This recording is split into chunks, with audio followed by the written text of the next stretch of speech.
नमस्कार विद्यार्थी मित्रांनो, आदर्श विद्या या शैक्षणिक YouTube चॅनेल वरती आपणा सर्वांचे स्वागत आहे। मित्रांनो, आज आपण महाराष्ट्र राज्य पाठ्यपुस्तक निर्मिती व अभ्यासक्रम संशोधन मंडळ पुणे यांच्या अभ्यासक्रमानुसार वर्ग 8वी विषय भूगोल प्रकरण दुसरे पृथ्वीचे अंतरंग यामध्ये संकलित व आकारिक मूल्यमापन म्हणजे एकूणच स्वाध्याय पाहणार आहोत, ज्यामध्ये अचूक पर्यायासमोरील चौकटीत बरोबरची खूण करा, चूक की बरोबर ते लिहून चुकीची विधाने दुरुस्त करून लिहा, उत्तरे लिहा, सुबक आकृत्या काढा, तसेच भौगोलिक कारणे लिहा आणि आकारिक मूल्यमापन यामध्ये रिकाम्या जागी योग्य शब्द लिहा, जोड्या जुळवा, थोडे आठवूया, जरा विचार करा आणि शोधा पाहू इत्यादी बाबी पाहणार आहोत। चला तर मग मित्रांनो सुरुवात करूया।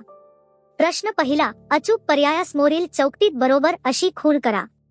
1. भूकवचाचे हे दोन थर आहेत। पर्याय आहेत: 1. बाह्य व अंतर कवच, 2. खंडीय व महासागरीय कवच, 3. भूपृष्ठ व महासागरीय कवच आणि 4. प्रावरण व गाभा। याचे उत्तर आहे खंडीय व महासागरीय कवच। 2. प्रावरण व भूकवचात पुढील पैकी कोणता घटक सामायिक असतो? पर्याय आहेत: 1. सिलिका, 2. मॅग्नेशियम, 3. ॲल्युमिनियम, 4. लोह। याचे उत्तर आहे पर्याय 2. मॅग्नेशियम। 3. पृथ्वीच्या अंतर्गाभ्यात खालीलपैकी कोणकोणती खनिजद्रव्य आढळतात? पर्याय आहेत: 1. लोहमॅग्नेशियम, 2. Magnesium nickel, 3. ॲल्युमिनियम लोह आणि 4. लोह निकेल। याचे उत्तर आहे पर्याय 4. लोह निकेल। 4. अंतर्गाभा खालीलपैकी कोणत्या अवस्थेत आहे? पर्याय आहेत: 1. वायुरूप, 2. घनरूप, 3. द्रवरूप आणि 4. अर्धघनरूप। याचे उत्तर आहे पर्याय 2. घनरूप। 5. बाह्यगाभा खालीलपैकी कशाचा बनला आहे? पर्याय आहेत: 1. लोह, 2. सोने, 3. हायड्रोजन आणि 4. ऑक्सिजन। याचे उत्तर आहे पर्याय 1. लोह। 6. आपण पृथ्वीच्या ज्या थरावर राहतो त्याला काय म्हणतात? पर्याय आहेत: 1. प्रावरण, 2. गाभा, 3. भूकवच आणि 4. खंडीय कवच। उत्तर आहे पर्याय 3. भूकवच। आणि शेवटी 7वा, कोणत्या भूकंपलहरी द्रवरूप माध्यमातून प्रवास करू शकतात? पर्याय आहेत: 1. प्राथमिक लहरी, 2. द्वितीय लहरी, 3. पृष्ठीय लहरी आणि 4. सागरी लहरी। उत्तर आहे पर्याय 1. प्राथमिक लहरी। यानंतर पाहूया प्रश्न दुसरा, चूक की बरोबर ते लिहा, तसेच चुकीची विधाने दुरुस्ती करा। विधान 1. पृथ्वीच्या अंतरंगात विविध भागांतील पदार्थांची घनता सारखी नाही। उत्तर आहे हे विधान बरोबर आहे। विधान दुसरे, पृथ्वीच्या अंतरंगाचा गाभा कठीण खडकापासून बनलेला आहे। उत्तर आहे हे विधान चूक आहे। दुरुस्ती, पृथ्वीच्या अंतरंगाच्या गाभ्यात लोह व निकेल या मूलद्रव्याचे प्रमाण जास्त आहे। विधान तिसरे, बाह्य गाभ्यातून दुय्यम लहरी जाऊ शकत नाही। उत्तर आहे हे विधान बरोबर आहे। शेवटचे विधान आहे खंडीय कवच हे सिलिका व मॅग्नेशियम यांचे बनले आहे। याचे उत्तर आहे हे विधान चूक आहे। दुरुस्ती, खंडीय कवच हे सिलिका व ॲल्युमिनियम या मूलद्रव्यांनी बनलेले आहे। यानंतर बघूया प्रश्न तिसरा, उत्तरे लिहा। 1. भूकवचाचे दोन भाग कोणते? त्यांच्या वर्गीकरणाचा आधार काय? उत्तर आहे भूकवचाचे खंडीय कवच व महासागरीय कवच असे दोन भाग आहेत। खंडीय कवच व महासागरीय कवच यांच्या वर्गीकरणाचा आधार पुढील प्रमाणे आहे: 1. पृथ्वीचा सर्वात वरचा भाग हा घनरूप असून तो भूकवच म्हणून ओळखला जातो। भूकवचाची जाडी सर्वत्र सारखी नाही, सरासरी जाडी 30 ते 35 किमी मानली जाते। 2. भूकवचाची खंडाखालील जाडी 16 ते 45 किमीच्या दरम्यान आहे। भूकवचाची ही जाडी पर्वतश्रेणी खाली 40 किमीपेक्षा जास्त असते, तर सागर पृष्ठाखाली ती 10 किमीपेक्षा कमी आढळते। 2. प्रावरणाला दुर्बलावरण असे का म्हणतात? उत्तर आहे 1. भूकवचाखाली प्रावरणाचे थर आढळतात। प्रावरणाचे उच्च प्रावरण व निम्न प्रावरण असे दोन उपविभाग केले जातात। 2. उच्च प्रावरण हे जास्त प्रवाही असते, याच भागात शिलारस कोठी आढळते, ज्यामधून ज्वालामुखीच्या उद्रेकादरम्यान हा शिलारस पृथ्वी पृष्ठावर येतो. प्रावरणाच्या या भागास दुर्बलावरण असेही म्हणतात. 3. पृथ्वीचे चुंबकावरण हा परिवलनाचा परिणाम आहे. स्पष्ट करा. उत्तर: पृथ्वीचे चुंबकावरण हा परिवलनाचा परिणाम आहे. हे पुढील प्रमाणे स्पष्ट होते. 1. बाह्यगाभा व अंतर्गाभा यांच्या तापमानातील फरकामुळे ऊर्ध्वमुखी प्रवाह तयार होतात. पृथ्वीच्या परिवलनामुळे या प्रवाहांना भोव्यांप्रमाणे गती प्राप्त होते. 2. या सर्पिल भोव्यांमध्ये विद्युत प्रवाह निर्माण होतात व त्यामुळे चुंबकीय क्षेत्र तयार होते.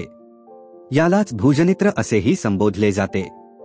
3. पृथ्वीचे हे चुंबकीय क्षेत्र पृथ्वी ग्रहाच्या बाहेरही बऱ्याच अंतरापर्यंत कार्यरत असते. या भूचुंबकीय क्षेत्रामुळे एक प्रकारचे आवरण निर्माण होते. पृथ्वीच्या वातावरणाचे सूर्याकडून येणाऱ्या सौरवातांपासून संरक्षण होते. 4. पृथ्वीवर निर्माण झालेल्या या चुंबकीय क्षेत्राला चुंबकावरण असे म्हणतात. हे पृथ्वीचे 5वे व महत्त्वाचे आवरण आहे. आता बघूया प्रश्न 4. सुबक आकृत्या काढून नावे द्या. 1. पृथ्वीच्या अंतरंगाची सुबक आकृती काढून नावे लिहा. ही आकृती काळजीपूर्वक पाहून घ्यावी. यानंतर प्रश्न 5. भौगोलिक कारणे लिहा. 1. पृथ्वीच्या अंतरंगात विलगता आढळतात. उत्तर: कारण 1. भूकवच, शिलावरण व प्रावरण यांच्या दरम्यानच्या थराला मोह विलगता म्हणतात. 2. प्रावरण व गाभा यांच्या दरम्यान थराला गुटेनबर्ग विलगता, खंडित्व म्हणतात.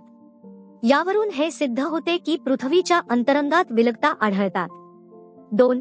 मूलद्रव्यांची घनता आणि अंतरंगातील त्याच स्थान यांचा सहसंबंध आहे. उत्तर: कारण 1. भूकवचाच्या वरचा थर हा खंडीय कवचाचा आहे. या थरातील खडकांमध्ये प्रामुख्याने सिलिका व अल्युमिनियमचे प्रमाण अधिक आढळते.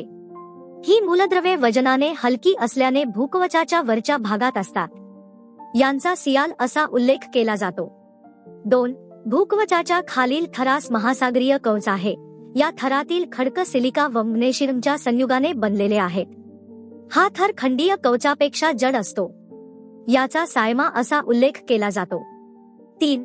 प्रावरण लोहमॅग्नेशियम यांच्या संयुगाने तयार झाले आहे. 4. गाभा हा थर प्रावरणाखाली असून या थरात जड व कठीण खनिजे आढळतात. अंतर्गाभ्यामध्ये प्रामुख्याने लोह व निकेल या खनिजांचे प्रमाण जास्त असल्यामुळे या भागाचा निफे असाही उल्लेख केला जातो. 3. प्रावरण हे भूकंप व ज्वालामुखीचे केंद्र आहे. उत्तर: कारण 1. प्रावरणाचे उच्च प्रावरण व निम्न प्रावरण असे 2 उपविभाग केले जातात. उच्च प्रावरण जास्त प्रवाही असून याच भागात शिलारस कोठी आढळते. 2. ज्यामधून ज्वालामुखीच्या उद्रेकादरम्यान हा शिलारस पृथ्वी पृष्ठावर येतो. 3. भूकंपाची केंद्रे प्रामुख्याने या भागातच आढळतात. 4. प्रावरणातील अंतर्गत शक्तीमुळे होणाऱ्या हालचालींमुळे भूपृष्ठावर ज्वालामुखी, भूकंप यासारख्या प्रक्रिया घडतात. म्हणून प्रावरण हे भूकंप व ज्वालामुखीचे केंद्रे आहे हे सिद्ध होते. 4. भूपृष्ठापेक्षा सागरपृष्ठाखाली अंतरंगाच्या थराची जाडी कमी आढळते. उत्तर: कारण 1. भूकवचाची खंडाखालील जाडी 16 ते 45 किमीच्या दरम्यान आहे. भूकवचाची जाडी पर्वतश्रेणींखाली 40 किमीपेक्षा जास्त असते, तर सागरपृष्ठाखाली ती 10 किमीपेक्षा कमी आढळते. 2. भूपृष्ठ व सागरपृष्ठ हे भूकवचाचेच 2 उपविभाग आहेत. भूपृष्ठीय कवचाची सरासरी जाडी सुमारे 30 किमी आहे, तर सागरीय पृष्ठाची या थराची सरासरी जाडी 7 ते 10 किमी आहे. यावरून हे स्पष्ट होते की भूपृष्ठापेक्षा सागरपृष्ठाखाली अंतरंगाच्या थराची जाडी कमी आढळते. 5. चुंबकावरणामुळे पृथ्वीचे संरक्षण होते. उत्तर: कारण 1. पृथ्वीच्या परिवलनामुळे ऊर्ध्वमुखी प्रवाहांना भोव्यांप्रमाणे गती प्राप्त होते. या सर्पिल भोव्यांमध्ये विद्युत प्रवाह निर्माण होतात व त्यामुळे चुंबकीय क्षेत्र तयार होते. 2. पृथ्वीचे हे चुंबकीय क्षेत्र पृथ्वी ग्रहाच्या बाहेरही बऱ्याच अंतरापर्यंत कार्यरत असते. या भूचुंबकीय क्षेत्रामुळे एक प्रकारचे आवरण निर्माण होते. पृथ्वीच्या वातावरणाचे सूर्याकडून येणाऱ्या सौरवातांपासून संरक्षण होते. अशा प्रकारे चुंबकावरणामुळे पृथ्वीचे संरक्षण होते. मित्रांनो, आता बघूया आकारिक मूल्यमापन. यामध्ये प्रश्न पहिला. रिकाम्या जागी योग्य शब्द लिहा. 1. सुरुवातीला पृथ्वी रिकामी जागा व रिकामी जागा गोळ्याच्या स्वरूपात होती. उत्तर सुरुवातीला पृथ्वी उष्ण व वायुरूप गोळ्याच्या स्वरूपात होती. 2. भूकवचाच्या अभ्यासासाठी मानवाने रिकामी जागा छिद्रे देखील पाडली आहे. उत्तर भूकवचाच्या अभ्यासासाठी मानवाने विंधन छिद्रे देखील पाडली आहे. 3. पृथ्वीच्या अंतरंगातील बाह्यगाभा हा रिकामी जागा पदार्थाचा बनलेला आहे. उत्तर पृथ्वीच्या अंतरंगातील बाह्यगाभा हा द्रवरूप पदार्थाचा बनलेला आहे. 4. प्रावरणाच्या खाली व पृथ्वीच्या केंद्रापर्यंतचा भाग रिकामी जागा होय. उत्तर प्रावरणाच्या खाली व पृथ्वीच्या केंद्रापर्यंतचा भाग गाभा होय. आता पाहूया प्रश्न दुसरा. योग्य जोड्या जुळवा. अ गट ब गट. अ गटात आहे 1. सिलिका, 2. अल्युमिनियम, 3. मॅग्नेशियम, 4. निकेल आणि 5. आर्यन. ब गटात आहे अ, नी, Mg, क, साई, फे, इ, एल. उत्तर अ गट आणि ब गट. 1. सिलिका, क, साई. 2. अल्युमिनियम, इ, एल. 3. Magnesium, Mg. 4. निकेल, अ, नी. 5. आर्यन, ड, फे. विद्यार्थी मित्रांनो, आता बघूया या पाठातील काही उपप्रश्न. प्रश्न 1. थाडे आठवूया. 1. भूकंप होतो म्हणजे नेमके काय होते? उत्तर भूकंपाच्या वेळी जमीन थरथरते. पृथ्वीच्या अंतरंगात होणाऱ्या हालचालींमुळे अकस्मात ऊर्जा मोकळी होऊन एखाद्या भागातील जमीन हादरते. 2. अग्निजन्य खडक कसे तयार होतात? उत्तर ज्वालामुखीच्या उद्रेकातून बाहेर पडणारा लाव्हारस भूपृष्ठावर थंड झाल्यानंतर त्यापासून अग्निजन्य खडक तयार होतात. 3. ज्वालामुखी म्हणजे काय? उत्तर पृथ्वीच्या अंतरंगातील विशेषत प्रावरणाच्या वरच्या भागातील शिलारस पृथ्वीच्या पृष्ठभागावर येणे म्हणजे ज्वालामुखी होय. 4. ज्वालामुखी उद्रेकादरम्यान कोणकोणते पदार्थ बाहेर पडतात? उत्तर ज्वालामुखीच्या उद्रेकादरम्यान प्रचंड उष्ण लाव्हारस, वायू, वाफ इत्यादी पदार्थ बाहेर पडतात. 5. हे पदार्थ कोणत्या स्वरूपात असतात? उत्तर हे पदार्थ द्रव स्वरूपात असतात. 6. हे पदार्थ थंड असतात की उष्ण असतात?